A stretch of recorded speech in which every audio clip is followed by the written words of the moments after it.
Ата-эненин бакканын ырахат алганды үйрөнүш керек да. Ошо сенин бактың, ошо сенин жаннатың. Сен да ушундай болосуң, урматтуу бір тууганым. Мен эки балам жунтам, өзүм кичинекейлер, дагы чоңоюп калды.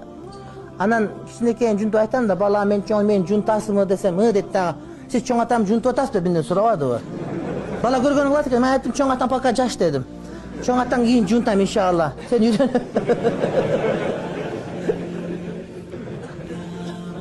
Жанагы Абдурахманов деген доктор билесиз, жана сотканы операция кылган ким эле? Жаллабатта операция сотка менен кылган. Абдурахманов ким аты? Жүрөк кардиолог бар. Свет өчүп калып операция кылып атып, сотканы операция кылган. Абдурахманов деген профессор. Апасы өлдү, Куран окуганы бардык. Анан айтып берет да, ата-энем алып келгем дейт да. Анан эртең менен өзү деле 60 келип калган киши. Атамы көтөрүп дарыканага апарам, этаждын ичинде. Анан кайрап кел жаткырам. Анан апамы көтөрүп апарып, кайрап келем, ушинтип кызмат кылам дейт да.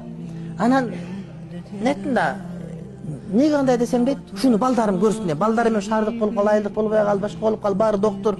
Анан ушуну көрсүн дейт да. Атамын чачын тарап, апамын чачын тарап берем. Чоң киши өзү, профессор. Ушуну айтып берди өзү магачы. Мен карап ыраазы болдум дейт. Тырмактарын алып берем, калам, атайын обедке келем дейт, сүйлөшөм, бирнеке кылам, антемин.